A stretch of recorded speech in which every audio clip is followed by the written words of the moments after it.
சேலம் மாவட்டம் ஆத்தூர் அருகே உள்ள முட்டல் பூமருத்துப்பட்டி கிராமம் அமைந்துள்ளது. இதில் அரசு நடுநிலைப் பள்ளி தற்போது செயல்பட்டு வருகிறது. இந்த பள்ளியில் 55 பள்ளி மாணவ மாணவிகள் தற்போது கல்வி பயின்ற நிலையில் இந்த பள்ளியில் 8ஆம் வகுப்பு வரை தற்போது உள்ளது. இந்நிலையில் காலையில் மாணவ மாணவிகளுக்கான பள்ளிக்கு வந்தவுடன் காலை உணவு திட்டத்தின் கீழ் சாப்பாடு வழங்கப்பட்டது.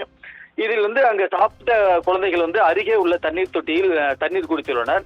மீண்டும் மதியம் அதே குழந்தைகள் தண்ணீர் தொட்டியில் தண்ணீர் குடிக்க சென்ற போது தண்ணீர் வராத நிலையில் தண்ணீர் தொட்டியில் குழந்தைகள் எட்டி பார்த்துள்ளனர். அப்போது அந்த தண்ணீர் தொட்டி உள்ளே பள்ளிகள் இறந்து கிடந்ததை கண்டு பள்ளி மாணவ மாணவிகள் உடனடியாக அதிர்ச்சி அடைந்தனர். இந்நிலையில் அதாவது 7 பள்ளி மாணவிகளுக்கு திடீரென வாந்தி மயக்கம் ஏற்பட்டுள்ளதாக கூறப்படுகிறது. உடனடியாக பள்ளியில் இருந்த ஆசிரியர்கள் அந்த பள்ளி மாணவ மாணவிகளை ஆத்தூர் அரசு மருத்துவமனைக்கு, அதாவது அரசு மேம்படுத்தப்பட்ட தீவிர சிகிச்சை மையத்தில் அனுமதிக்கப்பட்டு மாணவிகளுக்கான சிகிச்சை அளிக்கப்பட்டு வருகிறது. அதாவது பள்ளி விழுந்த குடிநீரை குடித்த மாணவ மாணவிகள் மருத்துவமனையில் அனுமதிக்கப்பட்ட சம்பவம் பெரும் பரபரப்பை ஏற்படுத்திய நிலையில் பெற்றோர்களை அதிர்ச்சியும் ஏற்படுத்தியுள்ளது. முறையாக குடிநீர் தொட்டியை பராமரிக்க வேண்டும் என பெற்றோர்கள் தற்போது கோரிக்கை விடுத்த நிலையில் அரசு மருத்துவமனைக்கு ஆத்தூர் கோட்டாட்சியர் தமிழ்மணி மற்றும் மருத்துவர்கள் மற்றும் தீவிர சிகிச்சை பிரிவு குறித்து நேரில் விசாரணை மேற்கொண்டு வருகின்றனர். இந்த சம்பவத்தால் அப்பகுதியில் பெரும் பரபரப்பாக ஏற்பட்டு வருகிறது.